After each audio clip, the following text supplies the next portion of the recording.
Yo, what's good, y'all? What's good?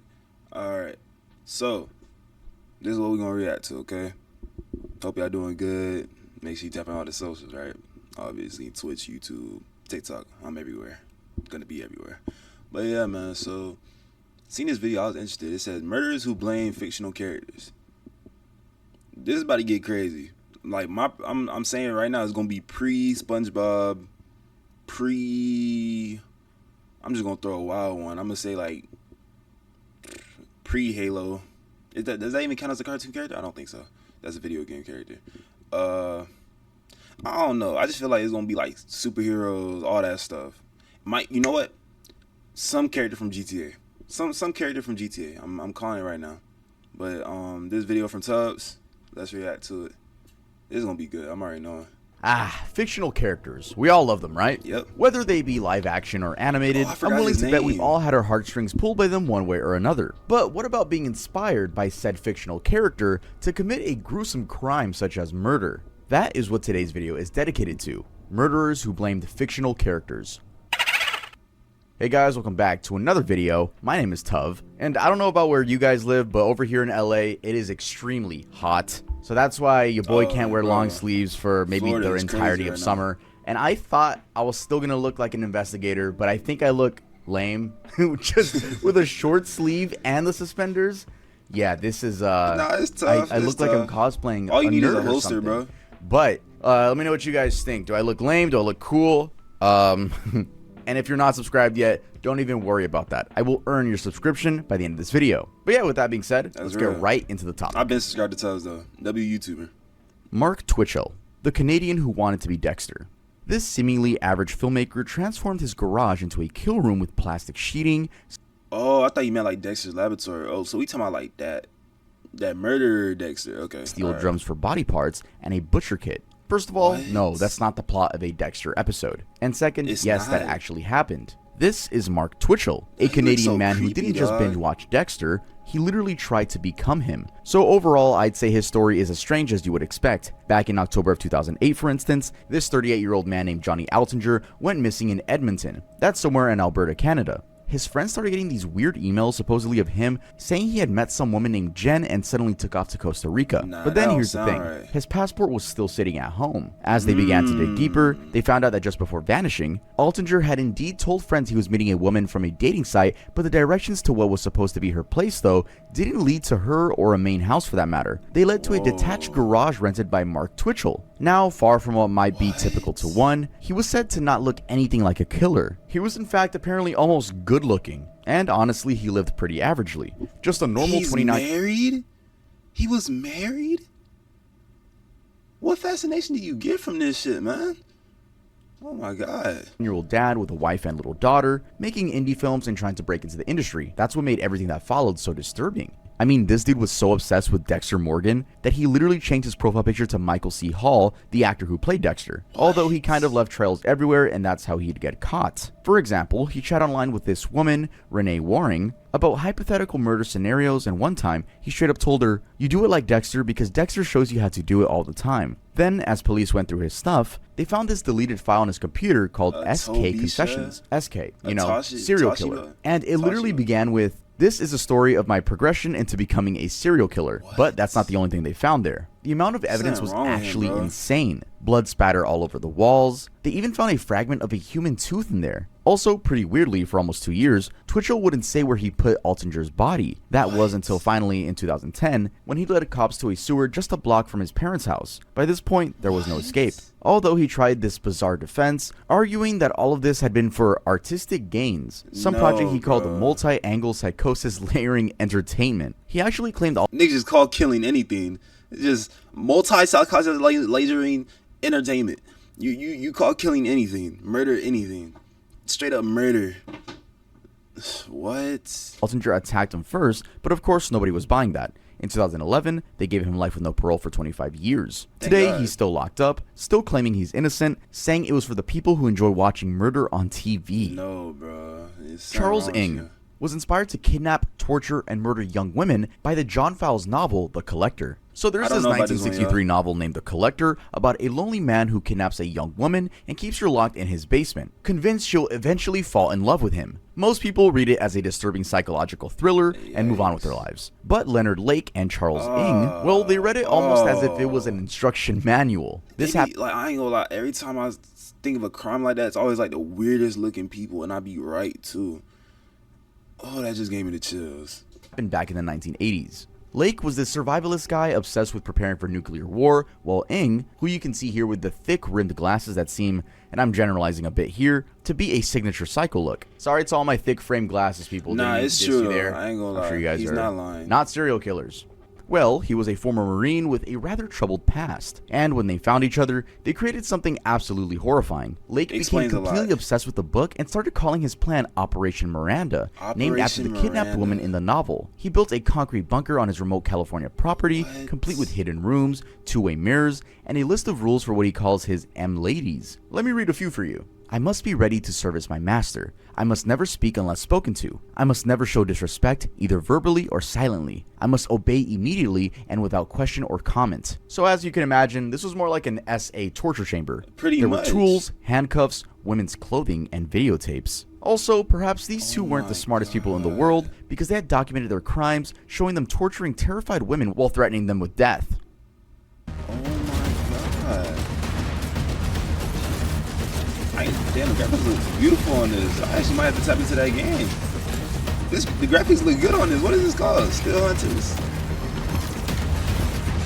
Alright, never had time for you. Anyway, their sick fantasy came crashing down when Ng tried shoplifting a vice from a hardware store. He ran off, leaving Lake to deal with the mess. Lake tried to smooth things over by offering to pay for the stolen item, but police noticed that the car Lake was driving belonged to a missing person. When they searched it, they found a gun with an illegal silencer. He was arrested, but then decided he didn't want to face justice, and so soon after, he swallowed a cyanide pill hidden in his clothes. He died 4 days later. Police went over to their house and found over 40 pounds of human bone fragments buried around the property. While they could only confirm 11 murders, investigators believe the actual count could be as high as 25 victims. Their victims are still being discovered, while Ng waits patiently on death row. Linda Duffy and the Bugs Bunny defense. Next up is a couple who like playing risky games to spice things up. Meet Linda and Patrick Duffy. This couple apparently had this thing where they played around quoting cartoon characters and joking just like a couple of kids would. But in April of 2007, these games, silly or not, turned deadly when Linda shot Patrick twice in the head and then claimed it was all because of Bugs Bunny. Yeah, Bugs Bunny. Nah. So here's what... Bugs Bunny, bro. Bugs Bunny? How Looney Tunes got... bro. Some people just not right in the head, bro. And I don't know how parents are like, people don't see this early on and get this figured out or help them. Like, they need to be helped. This is crazy. Bugs Bunny. But Linda told the police. She said that she and Patrick were fooling around that day when she picked up one of his revolvers. They did this thing where they talk like cartoon characters, so Linda asked in her best Elmer Fudd voice, I'm gonna impersonate it for you guys, so enjoy this. No more bullets. That sounds so bad. Oh my god. I know, that actually wasn't that bad. Oh my god, I didn't expect it to sound horrible. I'm not gonna say that again. Oh no, I have to say it again. Apparently Patrick has... Okay, I'm gonna say it again. It wasn't the worst impression. When Patrick supposedly replied... Come on. Saying the same thing. No more no more bullets. Okay, so after that exchange, she thought the gun was empty and began fan firing it instantly, like in the old Western movies. Fan firing means you hold down the trigger and rapidly pull back the hammer to shoot multiple rounds quickly. She claimed she was trying to impress Patrick when he suddenly leaned forward into the line of fire. Boom. 2 shots to the head. She then called the police and admitted it all right there. I mean, it was an accident, right? Well, the first big red flag was that he'd been shot twice, and the second red flag was that Linda claimed she'd never fired a gun in her life, but a firearms expert proved that fan-firing a double-action revolver like the one Linda used was nearly impossible for an amateur. You'd have to pull the trigger, release it, fan the hammer, pull again, all while dealing with the deafening noise and recoil. That's when Linda suddenly, and out of nowhere and suspiciously, remembered she and Patrick had been practicing fan-firing for years. Funny how that detail just seemed to slip her mind. But her problems were just beginning. They also found that she must have had to be just inches from Patrick for the first shot, and also that the second had caused a blood pool where she claimed she had been standing. Weird, because if that distance were true, she would have been covered in blood as well, yet she wasn't. So what really happened? Well, investigators believe Linda shot Patrick once while he was sleeping, realized he wasn't dead, then moved closer and fired again. Wow. So an execution, not an accident, but why? That's what we don't really know. Anyway, for her actions, she got 40 years to life, although she's still claiming that it was all just a terrible accident. John Venoblis and Robert Thompson, inspired by a scene from Child's Play 3. Okay, this one I'm not surprised. Oh, I remember these kids. Yo, I ain't gonna lie. I remember seeing this story when I was young, and I was scared for my life. I promise you, I was scared. This is crazy. But, I mean, it's Child's Play. It's Chucky. I'm not surprised that, you know. But, yo, I remember this story. I'm not gonna spoil it yet. But let's just watch this. This is crazy. In February of 1993, these two 10-year-old boys named John Venoblis and Robert Thompson were supposed to be in school, but they weren't. Instead, they were hanging around a shopping center in Bootleg, England, shoplifting candy and basically looking for trouble, which they did find. By the end of that day, they had apparently found the way to do one of the most horrible things. It all started casually with them watching families with young children all day, sort of like they were browsing at a store. And mind you, by this point, they'd already nicked sweets, batteries, a troll doll, and weirdly enough, a can of blue paint. At 3:42 p.m., they spotted 2-year-old James Bulger with his mom in a butcher shop. They marked him and hovered around. The second she let go of his hand to pay, they walked right up, took James, and led him away. CCTV footage actually captured the exact moment they left the shopping center with him. And you probably may want to brace for this next part. The boys apparently dragged James for over 2 miles through Liverpool. They ended up at this railway line near Walton Park Cemetery, and that's where things got really, really bad. They tortured him for hours. They threw that blue paint right into his eyes, kicked him, stomped on him, and started chucking bricks at his head. They even stuffed batteries into his mouth and dropped a 22-pound piece of metal on him. James had 42 separate injuries when it was all over. Then they put his body on the train tracks, thinking it looked like some kind of accident, and sure thing, a train came through and tore him in half. When the police caught up with the two, it obviously got everyone wondering how the hell 10-year-olds could do something like that. That's when they found out that it all traced back to when Venoblis' dad had rented the horror movie Child's Play 3. You know, the one with the killer doll Chucky. They were trying to imitate some of the movie. For example, there's this scene where Chucky gets hit with blue paint during some paintball thing, very similar to the kids using the stolen blue paint to hit James in the eyes. Anyway, the boys... Bro, it can't just be the movie that influenced them, because there's no way they seen that movie and really thought it was okay to do that. They're 10. They're 10, bro. There's no... They know what's right from wrong, bro. Nobody... Like, what? I remember this story, but I didn't know it was behind Child's Play, bro. That's sad. Damn, bro. Locked up until they were 18, then rather strangely, got released with completely new identities. Although one of them, Venoblis, couldn't keep his hands clean, and he's been back to prison twice now for having CSAM images on his computer. He's still locked up today, probably as he should. Definitely. Gabriel Hikari Yad Elohim and Ichigo Kurosaki from Bleach. This one is wild. It was inspired by an... This one kind of sounds familiar, but I'm not sure. I feel like there's been a lot of cases inspired by anime, so we gonna see. Anime series in a very unhinged way. In 2017, Gabriel Hikari Yad Elohim went to an apartment building in Auckland with a sex worker to buy some meth. She told him to wait downstairs while she went up to make the deal, then basically robbed him, escaping from an upstairs balcony with his $200. Wow. Gabriel was absolutely furious. So what did he do? He went straight to 69-year-old Michael Mulholland's apartment and murdered him. Yeah, killing a person that wasn't even involved with the initial situation. Gabriel had never met this guy before in his life. In fact, Mulholland was just some random neighbor who happened to be at home that night. That, though, had not stopped Gabriel from attacking him in the stairwell, kicking and stomping on his head for about 7 minutes straight. The poor guy suffered 90 separate blows and died from blunt force trauma to his head, face, and abdomen. When police arrested this psycho, he started speaking in Japanese and acting really weird. The next day, in the interview room, he gave this whole monologue in Japanese that nobody could really make sense of at the time. His lawyers tried an insanity defense, saying he had schizophrenia and was hearing voices, seeing ghosts, and believed he was an anime character. Specifically, that he was part of this anime series called Bleach. Interestingly, they also discovered that Gabriel's real name wasn't even Gabriel Hikari Yad Elohim. That's just something he made up in 2012. He had also told doctors that his name was Yuki Watanabe and that he was Japanese. Turns out, he was actually Korean, and his real name is Jung Hoon Song. So his defense... Bro, this nigga, he faked the whole persona. He really think he a main character, bro. He faked... Look at him. He faked the whole persona, bro. You are not the main character, bro. Never stood a chance, and he got convicted of murder and was given life with no parole for 13 years. Apex Pro is the world's This fastest is keyboard, crazy, but bro. what does that mean for you? It makes you strafe and Nathaniel White, inspired by the RoboCop murders from RoboCop 2. Meet Nathaniel White. Back in the 90s, he was just an ex-con trying to get his life together in upstate New York. Then he watched RoboCop 2, and according to him, that movie turned him into a serial killer. He ended up murdering 6 women. RoboCop? 6 murders that he claims because he watched RoboCop 2. Because of RoboCop. Definitely not because he had a mental illness before that. It was because of the movie, guys. It was RoboCop 2. bro. And all the murders from the first RoboCop had one were nothing to pretty do with that horrific. type of The stuff. first one was actually in March of 1991.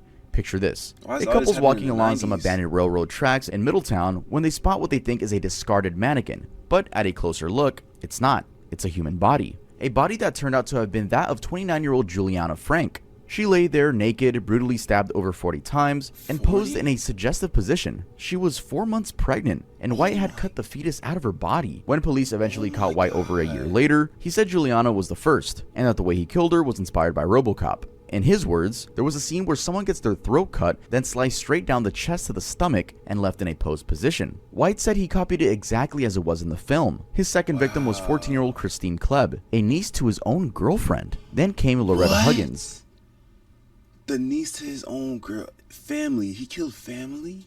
a 34-year-old mother of 3 who was in the middle of packing to move back to her home country. She never got the chance. Next, he met cousins Angela Hopkins and Brenda Whiteside at a bar. He offered them a ride and ended up beating them to death in the woods. His final victim was 27-year-old Adrian Hunter. According to him, she asked him for money, so he stabbed her 47 times. What the Perfect reason to be stabbing someone. They just ask you for money, which I doubt that was the full story. But Yeah. normal response.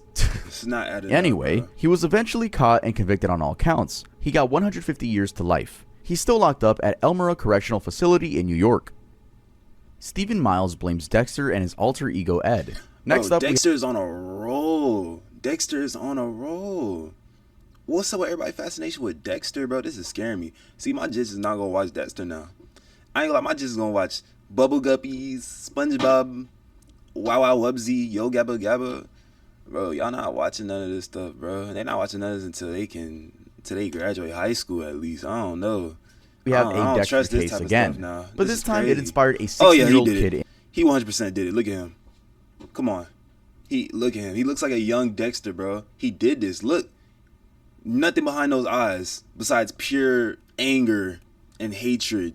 I don't like the way he's looking at me now. Let's unpause the video. In England, Stephen Miles. And yeah, I know this isn't exactly the photo that screams, hey, just a normal kid. You could definitely tell that he was not all the way there. Back Definitely then, not. he was an autistic teenager living with his family. He was really into horror movies, struggled socially, and became completely obsessed with the TV show Dexter. But in January of 2014, his obsession went way too far when he decided that he needed to kill someone and picked 17-year-old Elizabeth Thomas as his target.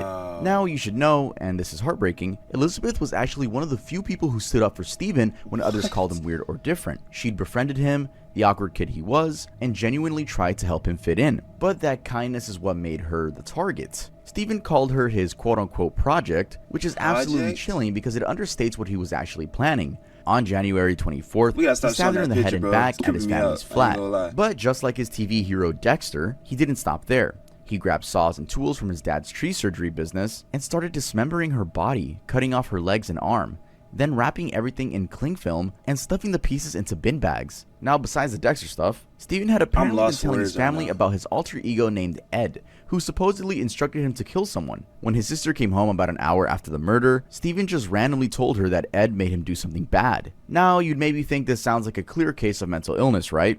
Well, wrong. Psychiatric experts examined him and found he was neither schizophrenic or psychotic. They said this whole Ed thing was probably just anxiety related to his autism and some narcissistic personality traits. Bottom line, he knew exactly what he was doing. So for that, he got life with at least 25 years behind bars. Matthew So he tried to pull that Tinling bull. blamed the movie Saw. Okay. If there's a I ain't movie gonna lie, I'm starting to catch a theme now. I'm starting to catch the theme. It's either Dexter or horror movies. Horror movies do all that type of stuff, right? But obviously, if you're raised right and you know the difference between real and fake and film and reality, you will know not to do no dumb shit like this. So please do not do this. If you feel like you have these type of thoughts, get help. It's very necessary because this is actual bullshit. And it's sad, bro. Like, it's sad seeing all these type of things happen. Like, people gotta actually go through this shit. And it's crazy how most of this is going through the 90s. Like, of course, there's been more incidents and like it goes over the same thing. But I feel like 2010s, even now, like video games are more of an influence than film, but it still plays a big part. Franchise you'd expect to give someone ideas for bizarre killings, it would definitely be the Saw series. And yeah, it did just that. Matthew Tinling, who tortured and murdered his Definitely roommate by did. copying a scene straight from Saw 6. And his hairline is fucked. Okay. Matthew was living in a homeless shelter in London with 45-year-old Richard Hamilton, a former soldier who was reliant on disability payments. Both of these guys were using drugs, but Richard had something Matthew really wanted: money. Richard was getting about £300 every 2 weeks in disability benefits, which made him pretty much the richest guy around the place. In March of 2012, Matthew needed cash for crack cocaine, and he figured Richard was going to have to provide it whether he wanted to or not. So he broke into Richard's room and started torturing the poor guy, trying to get his bank pin. And how was he torturing him, you may ask? Are you a Roblox fanatic? Microsoft Rewards has a brand new way for you to earn digital gift cards from Roblox. Well, Matt had been watching Saw 6 on DVD, and there's this scene where the villain Jigsaw tries to cut through someone's spinal cord. So, after stabbing Richard 17 times all over his head, neck, and legs, he decided he was going to recreate what he'd seen on TV. He went after Richard's spinal cord specifically, trying to slice right through it to paralyze him and kill him. The whole thing was just brutal and supposedly went on forever. Matthew eventually got what he was after and headed straight to a cash machine to grab £240 for drugs. When police showed up, among other things, what they found among his belongings was that Saw 6 DVD. He got arrested and eventually convicted. Interestingly, in prison, he kept attacking people, so they kept adding more time to his sentence. He can't even ask for parole until 2062, which means he'll probably be in his 70s before he has any shot at getting out. Daniel Gonzalez blamed Freddy Krueger. This one is about a guy who wanted to become a famous serial killer. Just because that nose, I know he did it. So badly that he decided to copy Freddy Krueger, just maybe without the scars on the face. His name was Daniel Gonzalez. He was 24, unemployed, and basically just sat around all day playing video games and binge watching horror movies. His mom had been trying to get him mental health help for years, even writing to her MP asking if her son literally had to commit murder to get some assistance. Turns out she got her answer the hard way. In September of 2004, Daniel grabbed some knives, Freddy Krueger style. His first target was a 61-year-old man named Peter King, who was just walking his dog in Portsmouth. Daniel walked right up to him and told him he was going to kill him. Luckily, Peter fought back and Daniel took off running. Next stop was Hove, where Daniel found 76-year-old Mary Harding. This time he changes the character and he's wearing a hockey mask like Jason from Friday the 13th, and he stabbed her to death. 2 days after that, Daniel completely lost it in London. At around 5 in the morning, he kills 46-year-old Kevin Malloy by stabbing him all over the face, neck, and body with knives he'd stolen from some department store. About an hour later, he breaks into somebody's house and stabs the guy who lives there, but this dude manages to fight him off. Then Daniel goes into a hardware store, buying himself a long knife, and heads over to Highgate where he murders this elderly couple, Derek and Jean Robinson, right in their own home. He told police later that killing them felt, and I quote, orgasmic, and was one of the best things he'd ever done. After that, he went to his house to take a shower. Mid-cleanup, a decorator walks in for work and finds Daniel just standing there, naked, covered in blood. Daniel casually goes, "Sorry about this, mate," and walks out like it's no big deal. Obviously, the decorator called the cops, and they caught up with him. When they searched him, they found this bizarre letter he wrote to himself under his nickname Zippy, bragging about the murders and saying he wanted to be a famous serial killer, like 10 victims minimum. They also found a magazine called Freddy Krueger's Nightmares. He told police that voices were telling him to be like Freddy Krueger, and that he wanted to spend a day living exactly like that character. Well, that day ended with 6 life sentences, and the judge saying he would never get out. And, well, he never did. At least not alive. In 2007, Daniel claimed his own life in prison using pieces of a broken CD. And no, it wasn't a Freddy Krueger DVD. Damn.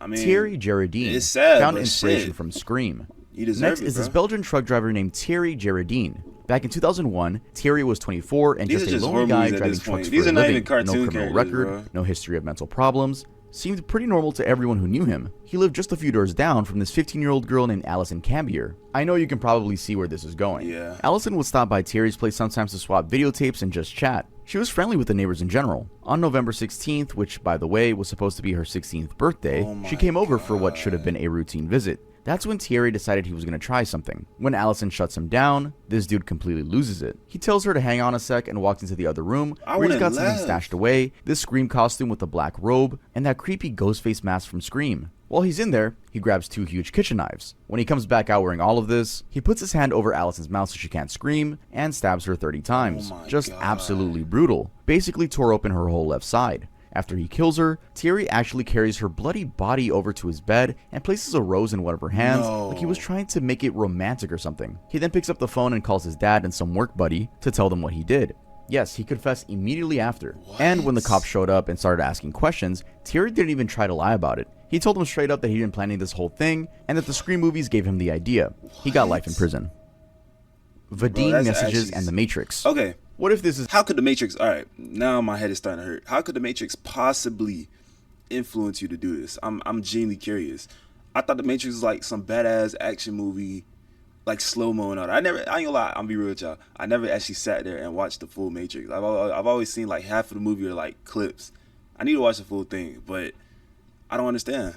is in real life and just a computer simulation we all live in. If you don't already know, that's the plot from The Matrix. Well, some killers have decided to use that exact premise as their defense in court, and surprisingly, it's actually worked a few times. The whole thing started around 2000 with this Swiss exchange student named Vadim Messages who was living in San Francisco. So Vadim was 27 and had some serious mental health problems. He was getting high on crystal meth pretty regularly. He was also completely obsessed with the Matrix movies, a clear recipe for disaster. In May of 2000, Vadim's landlady was really getting on his nerves, and he started thinking that she was giving off these quote-unquote evil vibes. According to him, he was scared to death of being quote sucked into the Matrix, so he figured that the only way out was to kill her. And that's exactly what he did.